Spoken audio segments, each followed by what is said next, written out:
Hello mga kapare ko nandito kami ngayon sa Italian Center at yung ngayong araw na to ay Family Day. So ito yung secretary ko ngayong araw na to. Yes, ako po ay pasali-sali sa channel niya ngayon. Ito yung pasaway na channel na kasama ko. So since na Family Day ngayon, araw ng family, lahat ng mga Pilipino na nasa Pilipino na nasa Canada ay walang pasok. So from Saturday to Monday, 3 days ay holiday, long weekend yan natawag dito. So ngayon talagang araw na to, yun yung Family Day. Kaya nagkagalaan ng mga tao ngayon kasama yung family nila kung saan, whether sa kainan, kapihan, o sa mauling. Kaya antabayanan nyo mamaya. Since na sabi dito, commander ay wala na siyang pera. Wala naman akong sinasabi na gagastos. Huwag mo muling lang naman, maglakad-lakad. Bakit? Diba? Yes, guys. Kahit wala tayong pera, kailangan gumala pa din, mag-unwind tayo. Kasi babad kami sa trabaho dito. Ay, wow. Yeah. Pero totoo po yun. Yeah. Which is true yun, totoo yun. Na kailangan mo i-unwind sa sarili mo para sa ganun may refreshment. Magkakaroon ka ng panibagong lakas para bukas kasi may pasok na bukas. Yan ang buhay Canada, guys. Yeah. Hindi ko in-expect to, pero wala. Nararanasan ko na siya, kaya Maniwala kayo. Pero yun talagang realidad. So, hindi mo kailangan na magstay lang sa isang bahay. Hindi sa ibig sabihin, ang iba, ay manatili na lang kami sa bahay kasi nakakatamad. Kasi nakakapagod maglakad-lakad. No, hindi. So yung purpose kasi ng ganito, kumbaga nagkakape kami ng umaga, ang purpose yan hindi lang sa aliw-aliw wala mo, hindi may purpose talaga yan na unwind, na ma-refresh ang utak mo. Yeah, lalo sa trabaho, stress ka. So, kailangan mong ilalabas kung ano yung mga nakikita mo sa mga paligid ay kung mo maramdaman, ay, eager ka na naman ulit magtatrabaho. Kinabukasan. kung iniisip nyo, guys, na masarap ang buhay namin dito, ay hindi po.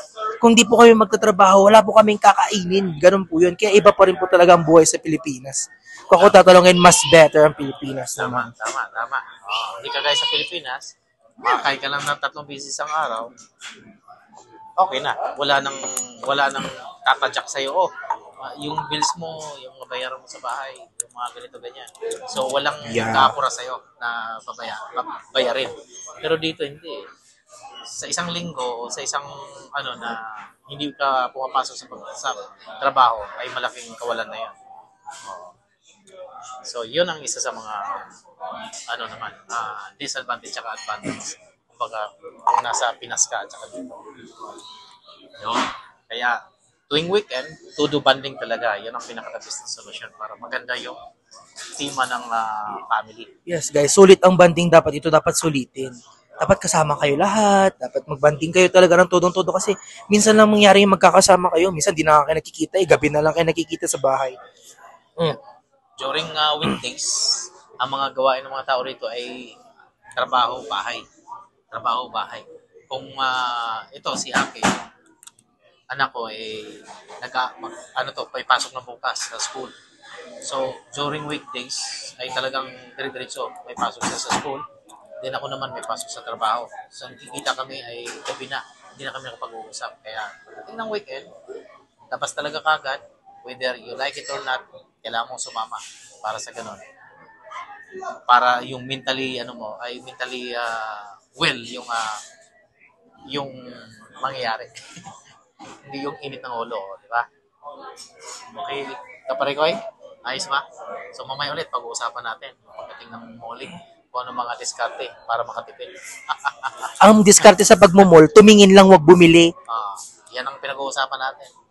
Pagtitipid ngayon. So kailangan dapat. So yun ang money-wise. Yun ang next, na yun mamaya. Ano ba saan tayo pupunta mamaya, Dad? Magmumoling, then mag-check tayo ng mga Sale lang, sale ang pinag-usapan. Alam mo naman tayo mga Pilipino, sale lagi ang tinitignan natin. Kung saan ang sale, dapat pinupuntahan. Pero wala sinasabi na bibili mo kagad. Oo naman. Pero kung kaya mo na mabili, sale. Go.